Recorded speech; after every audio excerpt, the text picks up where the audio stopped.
Hello friends, ಇವತ್ತಿನ ಸಂಚಿಕೆಯಲ್ಲಿ ಏನಾಯಿತು ಅಂತ ನೋಡ್ಕೊಂಡು ಬರೋಣ ಬನ್ನಿ. ಮಾಧವ, ನೀನು ಇವತ್ತಿನವರೆಗೂ ಮಗನೇ ಕಣೋ, ಆದರೆ ಈ ಮಗುಗೆ ಗಡ್ಡ ಮೀಸೆ ಬಂದಿದೆ ಅಂತ ಪೇಟ ಹಾಕಿ ಬಾಸಿಂಗನ ಕಟ್ತಾನೆ ಸುಂದ್ರ. ಈ ಮಗು ಎಷ್ಟು ಚೆನ್ನಾಗಿ ಕಾಣಿಸ್ತಿದೆ, ನನ್ನ ದೃಷ್ಟಿನೇ ತಾಗುತ್ತೆ ಅಂತ ದೃಷ್ಟಿನೇ ತೆಗಿತಾನೆ. ಮಾವ ಆಶೀರ್ವಾದ ಮಾಡಿ ಅಂತ ಮಾಧವ ಸುಂದ್ರಂಗೆ ನಮಸ್ಕಾರ ಮಾಡ್ತಾನೆ. ಮಾಧವ, ನೀನು 100 ಕಾಲ ಚೆನ್ನಾಗಿರು ಅಂತಾನೆ ಸುಂದ್ರ. ಈಚೆ ಗೌರಿ ಪೂಜೆಗೆ ರೆಡಿಯಾಗಿರುತ್ತೆ. ಪ್ರಿಯಾ ಹತ್ರ ವೀಣಾ, ಸಾಕ್ಷಾತ್ ಗೌರಿ ಪೂಜೆ ಕಣೆ, ಮನಸ್ಸಿಂದ ಮಾಡಮ್ಮ ಬಾ ಅಂತಾರೆ. ಪ್ರಿಯಾ ಆರತಿನ ಮಾಡ್ತಾಳೆ. ಪ್ರಿಯಾ, ಮೊದಲು ನಮ್ಮ ಧನ್ಯಂಗೆ ಬಾಗಿನ ಕೊಟ್ಬಿಡೋಣ ಅಂತಾರೆ ವೀಣಾ. ಪ್ರಿಯಾ ಧನ್ಯಂಗೆ ಬಾಗಿನ ಕೊಟ್ಟು ಕಾಲಿಗೆ ನಮಸ್ಕಾರ ಮಾಡ್ತಾಳೆ. ಆಗ ಶಾಂತಿ, ನನಗೆ ಮೊದಲು ಕೊಡಕ್ಕ ಬಾಗಿನ ಅಂತಾರೆ. ಆಯಿತು, ಕುಕ್ಕರ್ ಬಡಿ, ನಿನಗೆ ಮೊದಲು ಕೊಡೋಣ ಅಂತಾರೆ ವೀಣಾ.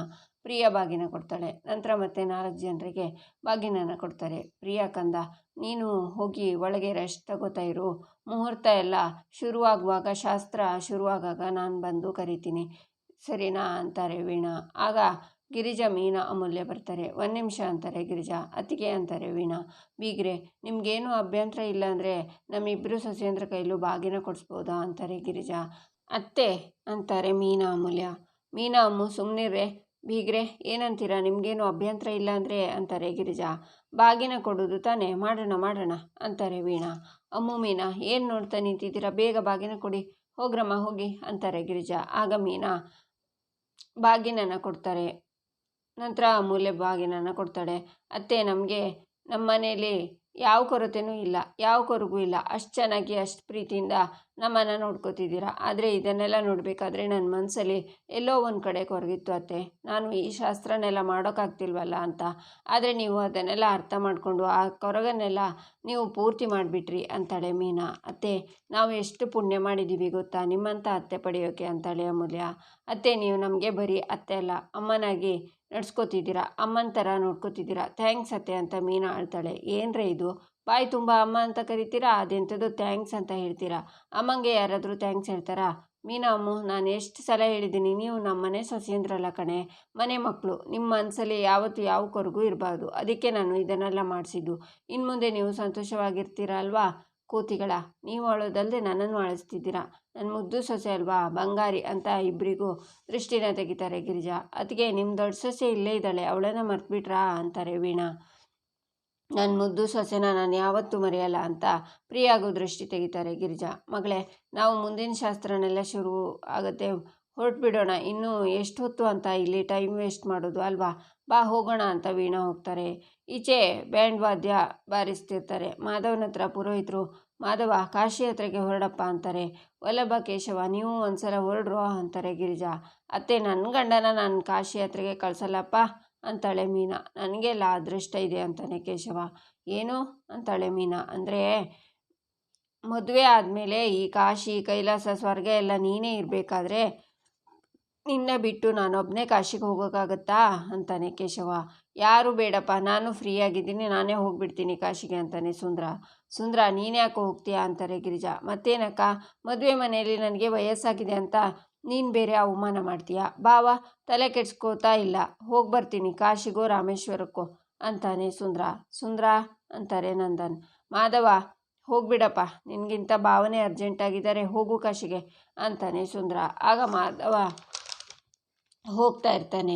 ಏನು ನೋಡ್ತಾ ನಿಂತಿದ್ದೀರಾ, ನಿಮ್ಮ ಭಾವಿ ಅಳಿಯನ್ನು ತಡೆದು ಕನ್ಯಾದಾನ ಕೊಡ್ತೀನಿ ಅಂತ ಒಪ್ಪಿಸಿ ಕರ್ಕೊಂಡು ಬನ್ನಿ, ಹೋಗಿ ಬೀಗ್ರೆ ಅಂತಾರೆ ಪುರೋಹಿತರು. ಆಗ ಪರಮೇಶ್ವರ್, ವೀಣಾ, ಅಳಿಯಂದ್ರೆ ನಿಂತ್ಕೊಳ್ಳಿ, ಕಾಶಿಗೆ ಹೋಗಬೇಡಿ, ನಿಂತ್ಕೊಳ್ಳಿ, ಕಾಶಿಗೆ ಹೋಗೋದು ಬೇಡ, ನಮ್ಮ ಮಗಳು ನಿಮ್ಮನ್ನು ಮದುವೆ ಆಗೋಕ್ಕೆ ತುದಿಗಾಲಲ್ಲಿ ನಿಂತಿದ್ದಾಳೆ, ಕಾಲು ತೊಳೆದು ಕನ್ಯಾದಾನ ಮಾಡಿಕೊಡ್ತೀವಿ, ಸುಖವಾಗಿ ಸಂಸಾರ ಮಾಡಿಕೊಂಡು ಇರುವಿರಂತೆ, ಬನ್ನಿ ಅಳಿಯಂದ್ರೆ ಅಂತ ಮಾಧವನ ಕರ್ಕೊಂಡೋಗಿ ಕೂರಿಸಿ ಕಾಲು ತೊಳೆದು ಪೂಜೆ ಮಾಡಿ ಶಾಸ್ತ್ರ ಎಲ್ಲ ಮಾಡ್ತಾರೆ. ಈಚೆ ಪ್ರಿಯ ರೂಮಲ್ಲಿರುವಾಗ ಲಾವಣ್ಯ ಬಂದು, ಅಕ್ಕ ಈಗ ಯಾಕೆ ಟೆನ್ಷನ್ ಮಾಡ್ಕೊಂಡಿದ್ಯಾ, ಇನ್ನೂ 1 ಗಂಟೆ ಬಿಟ್ಟರೆ ನಿನ್ನ ಮದುವೆನೇ ಆಗಿಬಿಟ್ಟಿರತ್ತೆ ಅಂತಾಳೆ. ಟೆನ್ಷನ್ ಅಲ್ಲ ಕಣೆ, ಹೊಟ್ಟೆಲೆಲ್ಲ ಒಂಥರ ಆಗ್ತಿದೆ, ಇನ್ನು ಸ್ವಲ್ಪ ಹೊತ್ತಲ್ಲಿ ಮಂಟಪಕ್ಕೆ ಹೋಗಬೇಕು, ತಾಳಿ ಕಟ್ಟಿಸ್ಕೋಬೇಕು, ಇದು ಭಯನೋ ಖುಷಿನೋ ಒಂದು ಗೊತ್ತಾಗ್ತಿಲ್ಲ ಅಂತಾಳೆ ಪ್ರಿಯಾ. ಹೋ ಹಾಗಾ, ಈ ವಿಷಯದಲ್ಲಿ ನಿನಗೇನಾದರೂ ಸಲಹೆ ಕೊಡೋಣ ಅಂದರೆ ನನಗೆ ಎಕ್ಸ್ಪೀರಿಯನ್ಸ್ ಇಲ್ಲ, ಬಹುಶಃ ಎಲ್ಲ ಮದುವೆ ಆಗೋ ಹೆಣ್ಮಕ್ಳಿಗೂ ಇದೇ ತರಹ ಆಗುತ್ತೆ ಅನಿಸುತ್ತಲ್ವಾ ಅಂತಾಳೆ ಲಾವಣ್ಯ. ಹೊರಗಡೆ ತುಂಬ ಜನ ಇದ್ದಾರಾ ಅಂತಾಳೆ ಪ್ರಿಯಾ. ತುಂಬ ಜನ ಬಂದಿದ್ದಾರೆ ಅಂತಾಳೆ ಲಾವಣ್ಯ. ನಿನ್ನ ಭಾವ ಮಂಟಪದಲ್ಲೇ ಇದ್ದಾರಾ ಅಂತಾಳೆ ಪ್ರಿಯಾ. ಆಗ ನೋಡಿದಾಗ ಇರಲಿಲ್ಲ, ಈಗ ಬಹುಶಃ ಬಂದಿರ್ಬೋದೇನೋ ಅಂತಾಳೆ ಲಾವಣ್ಯ. ನೀನು ಇವಾಗ ಬಿಡುವಾಗಿದ್ಯಾ, ಹಾಗಾದರೆ ಅವ್ರು ಇದಾರೋ ಅಲ್ಲಿ ಹೋಗಿ ಅವ್ರು ಹೇಗೆ ಕಾಣಿಸ್ತಿದ್ದಾರೆ ಅಂತ ಬಂದು ಹೇಳ್ತೀಯಾ ಅಂತಾಳೆ ಪ್ರಿಯಾ. ಆಹಾ ಕಳ್ಳಿ ನಾಚಿಕೆ ನೋಡು ಅಂತಾಳೆ ಲಾವಣ್ಯ. ಇಲ್ಲಿಂದ ಮಂಟಪಕ್ಕೆ ಹೋಗಬೇಕು, ಅಂತರಪಟ್ಟ ಸರಿದ ಮೇಲೆ ನಿಮ್ಮ ಭಾವನ ನೋಡಬೇಕು ಅನ್ನಿಸ್ತಿದೆ ಕಣೆ.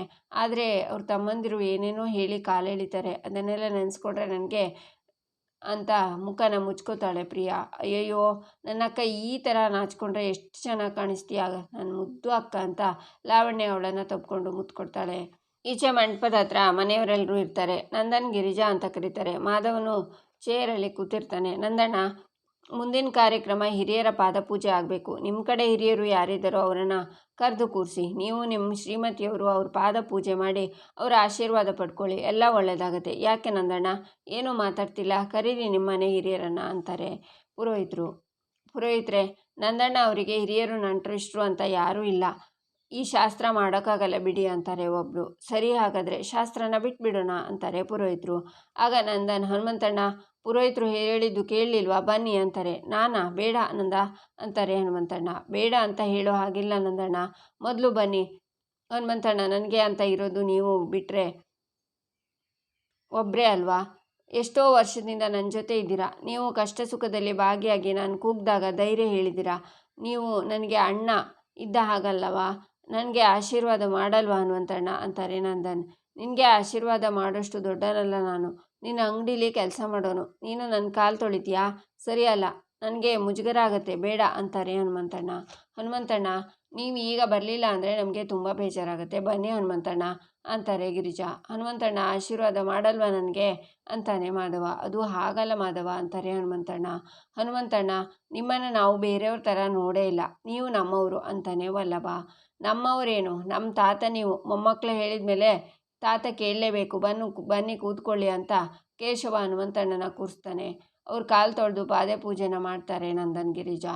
ಹನುಮಂತಣ್ಣ ಆಶೀರ್ವಾದ ಮಾಡ್ತಾರೆ. ಮಾಧವ, ಬಾರೋ ಆಶೀರ್ವಾದ ತಗೋ ಅಂತಾರೆ ನಂದನ್. ಮಾಧವ ನಮಸ್ಕಾರ ಮಾಡ್ತಾನೆ. ಮೀನಾ ಬಾ. ಹನುಮಂತಣ್ಣ, ನಾವಿಬ್ಬರು ಪರಸ್ಪರ ಅನ್ಯೋನ್ಯವಾಗಿರಬೇಕು, ಆ ಥರ ಆಶೀರ್ವಾದ ಮಾಡಿ ಅಂತ ಕೇಶವ ನಮಸ್ಕಾರ ಮಾಡ್ತಾನೆ.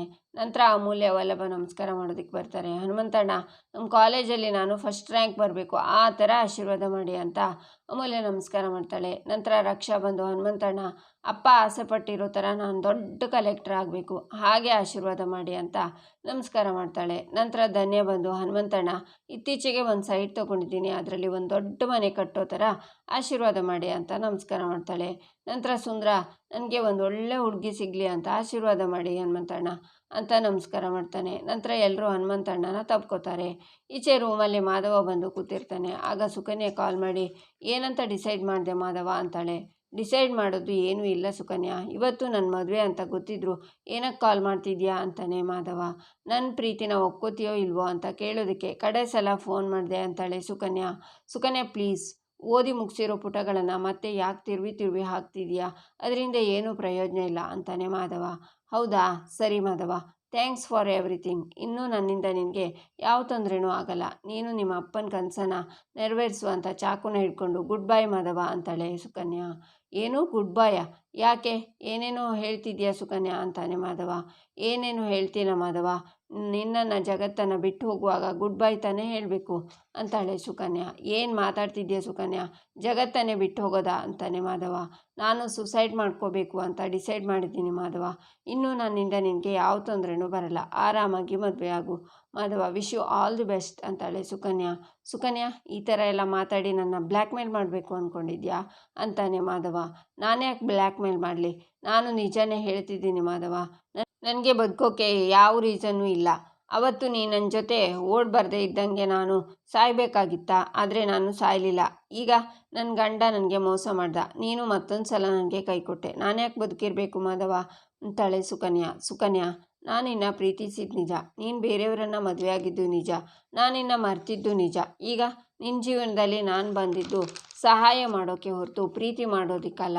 ನೀನು ಬೇರೆಯವ್ರ ಹೆಂಡತಿ, ನನಗೆ ನಿನ್ನ ಮೇಲೆ ಯಾವ ಹಕ್ಕೂ ಇಲ್ಲ, ಅರ್ಥ ಮಾಡ್ಕೋ ಸುಕನ್ಯಾ. ದಯವಿಟ್ಟು ಸಾಯ್ತೀನಿ ಅನ್ನೋದನ್ನು ಬಿಟ್ಬಿಡು ಅಂತಾನೆ ಮಾಧವ. ಹಾಗಾದರೆ ನಿನ್ನ ಪ್ರಕಾರ ನಾನು ಸಾಯಬಾರ್ದಾ ಅಂತಾಳೆ ಸುಕನ್ಯಾ. ನೀನು ಬಾಳಿ ಬದುಕಬೇಕಾದ ಹುಡುಗಿ ಸುಕನ್ಯಾ ಅಂತಾನೆ ಮಾಧವ. ಸರಿ, ನಾನು ಸಾಯಲ್ಲ ಮಾಧವ. ನಾನು ಸಾಯಬಾರ್ದು ಅಂದರೆ ನೀನು ಇಲ್ಲಿಗೆ ಬರಬೇಕು ಮಾಧವ, ಈಗಲೇ ಅಂತಾಳೆ ಸುಕನ್ಯಾ. ಸುಕನ್ಯಾ, ಏನಿದು ಹುಚ್ಚಾಟ? ಇನ್ನು ಸ್ವಲ್ಪ ಹೊತ್ತಲ್ಲೇ ನನ್ನ ಮದುವೆ, ನಾನು ಹೇಗೆ ಬರೋಕ್ಕೆ ಸಾಧ್ಯ ಅಂತಾನೆ ಮಾಧವ. ನಿನಗೆ ನನ್ನ ಜೀವಕ್ಕಿಂತ ಮದುವೆನೇ ಇಂಪಾರ್ಟೆಂಟ್ ಆಗೋಯ್ತಾ? ಸರಿ ಬಿಡು, ನೀನು ಇಲ್ಲಿ ಬರ್ತೀಯ ಅಂದರೆ ಮಾತ್ರ ನಾನು ಸಾಯಲ್ಲ, ಇಲ್ಲಾಂದರೆ ಚಾಕು ನನ್ನ ಕೈಯಲ್ಲೇ ಇದೆ ಅಂತಾಳೆ ಸುಕನ್ಯಾ. ಸುಕನ್ಯಾ, ಪ್ಲೀಸ್ ಹಾಗೆ ಮಾತ್ರ ಮಾಡೋದಕ್ಕೆ ಹೋಗಬೇಡ ಅಂತಾನೆ ಮಾಧವ. ಹಾಗಿದ್ರೆ ಬಾ, ನಿನ್ನ ಬ್ಲ್ಯಾಕ್ ಮೇಲ್ ಮಾಡಬೇಕು ಅಂತ ಹೀಗೆಲ್ಲ ಮಾಡ್ತಿಲ್ಲ ಮಾಧವ. ನಿನ್ನ ಮೇಲೆ ಬೆಟ್ಟದಷ್ಟು ಪ್ರೀತಿ ಇದೆ. ಇನ್ನು ಅರ್ಧ ಗಂಟೆಯಲ್ಲಿ ನೀನು ಇಲ್ಲಿಗೆ ಬಂದಿಲ್ಲ ಅಂದರೆ ನನ್ನ ಜೀವ ದೇವ್ರ ಪಾದ ಸೇರಿರುತ್ತೆ ಅಂತ ಕಾಲ್ ಕಟ್ ಮಾಡ್ತಾಳೆ ಸುಕನ್ಯಾ. ದೇವ್ರೆ, ನಾನು ಏನು ಮಾಡಲಿ ಅಂತ ಮಾಧವ ಯೋಚನೆ ಮಾಡ್ತಾನೆ. ನಂತರ ರೂಮಿಂದ ಬರ್ತಾ ಇರುವಾಗ, ಅಣ್ಣ ಏನಣ್ಣ ನೀನು, ಇನ್ನು ಅರ್ಧ ಗಂಟೆಯಲ್ಲಿ ಮುಹೂರ್ತ ಇದೆ, ಮದುಮಗ ನೀನು ಎಲ್ಲಿ ಹೊರಡ್ತಿದ್ಯಾ ಅಂತಾನೆ ಕೇಶವ. ಕೇಶವ, ಒಂದು ಹುಡುಗಿ ನನಗೆ ಕಾಲ್ ಮಾಡಿದ್ಲು ಅಂತಾನೆ ಮಾಧವ. ನನಗೆ ಗೊತ್ತು ಅಂತ. ಏನಣ್ಣ ನೀನು ಈ ಲೆವೆಲ್ಗೆ ರೊಮ್ಯಾಂಟಿಕ್ ಹೀರೋ ಆಗಿಬಿಟ್ಟಿದ್ಯಾ? ನನಗೆಲ್ಲ ಗೊತ್ತು. ನೀನು ಕಾಸ್ಟ್ಯೂಮ್ ಚೇಂಜ್ ಮಾಡೋಕೆ ರೂಮಿಗೆ ಹೋಗಿರ್ತೀಯಾ, ಅದೇ ಟೈಮಿಗೆ ಅತ್ತಿಗೆ ನಿನಗೆ ಕಾಲ್ ಮಾಡಿರ್ತಾರೆ. ಇನ್ನು ಸ್ವಲ್ಪ ಹೊತ್ತಿಗೆ ನೀವು ನನಗೆ ತಾಳಿ ಕಟ್ತೀರಾ, ನೀವು ಮದುವೆ ಆದಮೇಲೆ ನನ್ನ ಎಷ್ಟು ಇಷ್ಟಪಡ್ತೀರಾ ಅಂತ ಗೊತ್ತಾಗಬೇಕು, ಅದಕ್ಕೆ ನೀವು ಬೇಗ ಬನ್ನಿ, ನನ್ನ ಪ್ರಶ್ನೆಗಳಿಗೆ ಉತ್ತರ ಕೊಡಿ ಅಂತ ಕೇಳಿರ್ತಾಳೆ. ಅದಕ್ಕೆ ನೀನು ಹೊರಟಿರ್ತೀಯ ಅಷ್ಟೇ ತಾನೇ ಅಂತಾನೆ ಕೇಶವ. ಅಲ್ಲ ಕೇಶವ, ಅದು ಅಂತಾನೆ ಮಾಧವ. ಹೋಗು ಹೇಳು ಅತ್ತಿಗೆ, ಮದುವೆ ಆದಮೇಲೆ ಇವತ್ತಿಗಿಂತ ಜಾಸ್ತಿ ನಿನ್ನ ಪ್ರೀತಿ ಮಾಡ್ತೀನಿ ಅಂತ ಹೇಳು, ಸರಿನಾ? ಆದರೆ ನೀನು ಬೇಗ ಬರಬೇಕು, ಸ್ವಲ್ಪ ಹೊತ್ತಲ್ಲೇ ಮುಹೂರ್ತ ಇದೆ.